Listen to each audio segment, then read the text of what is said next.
ഇതിൽ സർക്കാരിന് ഒരു നിലപാടേ ഉള്ളൂ. അതേത് കേസാണെങ്കിലും ആ നിലപാട് സ്ത്രീകൾക്കും കുട്ടികൾക്കും എതിരെ അതിക്രമം നടത്തുന്ന ഒരാളെയും സംരക്ഷിക്കില്ല. മുഖം നോക്കാതെ നടപടിയെടുക്കും സർ. ബഹുമാനപ്പെട്ട മന്ത്രി ഇവിടെ പറഞ്ഞതുപോലെ ഒരു നിലപാടാണ് ആവശ്യം. നമുക്ക് എല്ലാവർക്കും ഒരു നിലപാടാണ് ഇക്കാര്യത്തിൽ വേണ്ടത്. സ്ത്രീകൾക്കും കുട്ടികൾക്കും എതിരായ അതിക്രമത്തിന് എല്ലാവരും ഒറ്റക്കെട്ടായി നിലപാടെടുക്കണം. സർ, ഈ അരൂരിലെ സംഭവം 19 വയസ്സുകാരിയായ ഒരു ദളിത് പെൺകുട്ടി ഒരു പോലീസ് സ്റ്റേഷനിൽ കൊണ്ടുപോയി പരാതി കൊടുക്കുകയാണ്. ഞങ്ങളെ രക്ഷപ്പെടുത്തണം, ഞങ്ങളെ ഈ ആക്രമണത്തിൽ നിന്ന് രക്ഷിക്കണം എന്ന് പരാതി കൊടുക്കുന്നു. സർ, ആ പരാതി കൊടുത്തിട്ട് 48 മണിക്കൂറും ഒരു അന്വേഷണവും ആ പോലീസ് സ്റ്റേഷനിൽ നടക്കുന്നില്ല. സർ, 19 വയസ്സുകാരിയായ ഒരു ദളിത് പെൺകുട്ടി ഒരു പരാതി കൊടുത്തിട്ട് ആ പരാതിയെക്കുറിച്ച് അന്വേഷിക്കാത്ത പോലീസ് സ്റ്റേഷൻ അടച്ചുപൂട്ടണം. സാർ, അടച്ചുപൂട്ടണം. എന്തിനാ പോലീസ് സ്റ്റേഷൻ? ആരെ സംരക്ഷിക്കാനാണ് നിങ്ങളുടെ പോലീസ്? 19 വയസ്സുകാരിയെ പെൺകുട്ടി മകളെ പോലെ കാണണ്ടേ? അപ്പൊ തന്നെ പോണ്ടേ വണ്ടി എടുത്ത് അന്വേഷിക്കാൻ? കൊച്ചിൻ യൂണിവേഴ്സിറ്റിയിൽ നടന്ന സംഭവം നിങ്ങളുടെ ആളുകൾ അത് കേസെടുത്തില്ല. കാരണം ഇയാൾ പാർട്ടിക്കാരനാ. ബേബി സ്റ്റുഡന്റ് വെൽഫെയർ ഡയറക്ടർ, കുട്ടികളുടെ ക്ഷേമം അന്വേഷിക്കണതിന്റെ ഉദ്യോഗസ്ഥൻ. കറക്റ്റ് ആളുടെ കയ്യിലാണല്ലോ അത് കൊടുത്തേക്കണത്. കറക്റ്റ് ആളുടെ കയ്യിലാണല്ലോ കുട്ടികളുടെ ക്ഷേമം അന്വേഷിക്കാൻ കൊടുത്തിരിക്കുന്നത്. വ്യാജ പരാതി നൽകിയ പെൺകുട്ടിക്കെതിരെയും ഡോക്ടർ ബേബിയെ ആക്രമിച്ച ഗുണ്ടകൾക്കെതിരായും കർശന നടപടി സ്വീകരിക്കണം. നിലപാട് വേണം സാർ. നിലപാട് യൂണിവേഴ്സിറ്റി സ്റ്റാറ്റ്യൂട്ട് അമെന്റ് ചെയ്ത് നോൺ ടീച്ചിങ് പോസ്റ്റിൽപ്പെട്ട ഇയാളെ ടീച്ചിങ് പോസ്റ്റിലേക്ക് മാറ്റി. കഴിഞ്ഞ 11 വർഷക്കാലത്തെ മുൻകാല പ്രാബല്യത്തോടുകൂടി UGC ശമ്പളം കൊടുത്തു. അയാളാണ് ഈ പ്രതി. നിലപാടാണ് സാർ, നിലപാട്.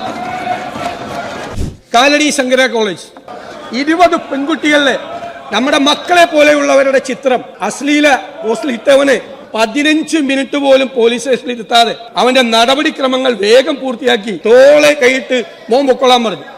സാർ, നിലപാടാണ് സാർ, അത് നിലപാട്.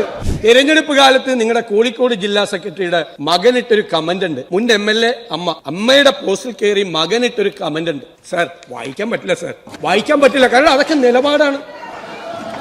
നിലപാടാണ് സാർ. കോഴിക്കോട് മെഡിക്കൽ കോളേജിൽ ഒരു പെൺകുട്ടി പീഡിപ്പിക്കപ്പെട്ടു എന്ന് ബോൾഡായി അതിന് മൊഴി കൊടുത്ത ആ സ്ത്രീയെ മെഡിക്കൽ കോളേജിൽ നിന്ന് ഇടുക്കിയിലേക്ക് സ്ഥലം മാറ്റിയ ആളാണ് ഈ ആരോഗ്യമന്ത്രി. അല്ല, നിങ്ങൾ അറിയണം, കേരള ഹൈക്കോടതി ഇടപെട്ടിട്ടാണ് ആ സ്ത്രീയെ വീണ്ടും മെഡിക്കൽ കോളേജിലേക്ക് തിരിച്ചുവെച്ചത്. ആ ഉത്തരവും വെച്ചുകൊണ്ട് 7 ദിവസം അവരെ ആ വാദക്കെ ഇരുത്തിയ ആരോഗ്യമന്ത്രിയാണിത്. ഹൈക്കോടതി ഉത്തരവ്. ASFന്റെ സംസ്ഥാന വൈസ് പ്രസിഡന്റിനെ അധിക്ഷേപിച്ച് കേട്ടാൽ അരയ്ക്കുന്ന തെറി പറഞ്ഞ ആള് നിങ്ങൾ എന്ത് പ്രമോഷൻ കൊടുത്തിട്ടാണ് SFI സെക്രട്ടറി ആക്കിയത്? അത് നിലപാടാണ്. പ്രമോഷൻ കൊടുത്ത് SFI സെക്രട്ടറി ആക്കിയത്.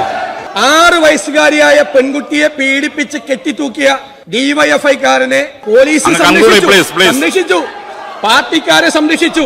കാപ്പ കേസിൽ പ്രതി അയാളെ ഒരു മന്ത്രി സത്യപ്രതിജ്ഞ ചെയ്ത് അധികാരത്തിൽ വന്ന മന്ത്രി മാലയിട്ട് സ്വീകരിക്കുകയാണ് പാർട്ടിയിലേക്ക്. എന്ത് മെസ്സേജാണ് സാർ കൊടുക്കുന്നത്?